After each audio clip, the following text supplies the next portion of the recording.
You may have heard it here, you may have heard it there, but the 3-second rule for videos is real, and today I'm gonna be talking about it. Hello young journalists and those who aspire to be journalists. My name is Emre and I'm here today to try to tell you about this 3-second rule. I warned you beforehand that my video shooting techniques is not very advanced, so you may find this video a little bit boring, but I'm sure you'll get the note. Let's assume that you've done a very serious job, very thorough job on producing something, and everything is ready, and you upload it and you see that your views are very bad. Why could that be the case? First, this 3-second rule is a combination of how your video looks and how it is presented. By presentation, I don't mean the kind of presentation that I'm doing here right now. I'm talking about how it's presented on the social platform itself. So when you think of it, the 3-second video rule can seem very short. It's because it's just 3 seconds, and how am I gonna grab the attention of my audiences in just 3 seconds? These are important questions, but there is also this fact we have to know about social media. All those platforms, Facebook, Twitter, Instagram, YouTube, they're all driven by algorithms. It's important to first understand all platforms before getting to the specifics of how one content can or cannot perform better. So Twitter, one of the most difficult platforms to be in, and one of the platforms where I personally believe video viewership is not that much, or video viewership for news content isn't that much. And I of course say that from experience and from data. Despite all those other platforms going with stories, community tabs, different features that they keep copying pasting from each other, Twitter is still unique. And by unique I mean it still has a timeline feed which you're not gonna find on Instagram, Facebook, or YouTube. Twitter also has an algorithm that is similar to Facebook and Instagram.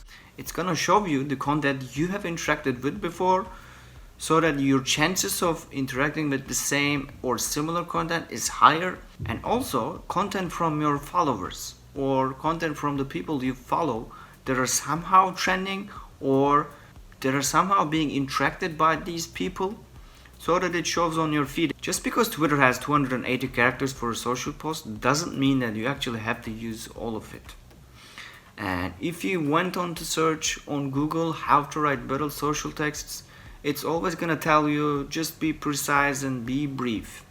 Although this could be misunderstood, keeping your text short actually works to get more viewership. But that is only one of the first steps that is important for the 3-second rule. So what exactly is this 3-second rule? Whole different set of steps that you need to be taking. So first is how you actually start your video. You can start it with a question. You can start it with a very interesting graphic. You can start it with a bold statement. So in these 3 seconds, you need to have a very big impact. And it's not just being funny, it's being able to speak to your audience. What you need to know, you have a very short lifespan for your video to be discovered.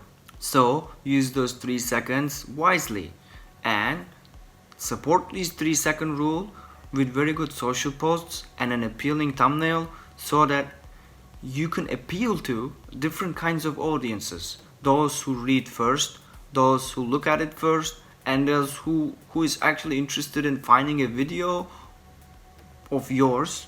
So if you can keep their attention for more than 3 seconds, then you're set.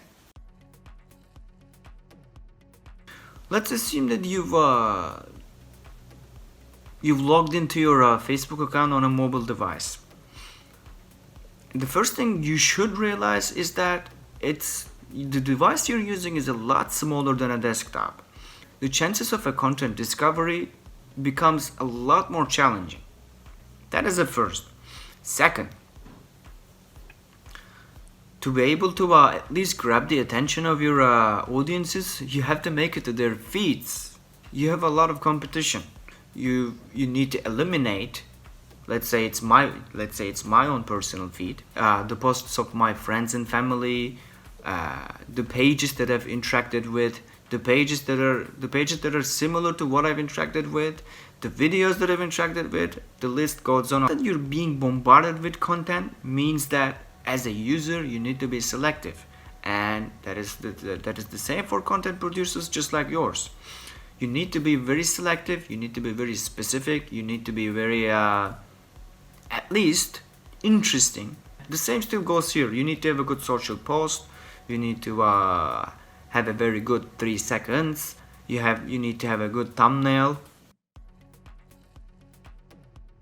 On YouTube, the chances of your content discovery is kind of different. First, you can find content by just keyword search, or you may come across content. For the videos that people come across, it's very important to first grab their attention in different ways. First, they'll come across your video probably either when watching a video or when they're actually browsing through the platform. For that, I mean, YouTube has started showing short previews, but it's only fuzzy moving circles. You first need to seek the attention of your audiences by what we call metadata, and these are called title, description, tags, and thumbnails, and the video itself eventually. So I think I'll need to summarize a bit because I've said too much. One of the most important things for this 3-second rule that we need to know is that there is a lot of competition. There is more than one way to make your videos interesting.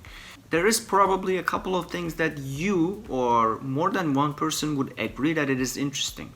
So the cruciality of these 3 seconds is actually there. Remember to always support this rule of 3 seconds with other technical realities, other technical necessities that a video needs to have, or that each social media post needs to have. A good social post, a good thumbnail, a good format, a good quality. The other most important is on any mobile device, grabbing the attention is, I mean, I've said this like probably 10 times in this video, but being attention grabbing is crucial, because let's assume that you're using your phone and you keep scrolling down, and as long as you keep scrolling down, you'll probably find something that you think is interesting. The idea is to be that interesting content. It's because of this mobile age, which means that people don't have time, people don't have the patience. I mean, I'm not denying the existing YouTube community that watches like content for like more than an hour. I personally consider myself as a content consumer. I probably don't watch videos as much.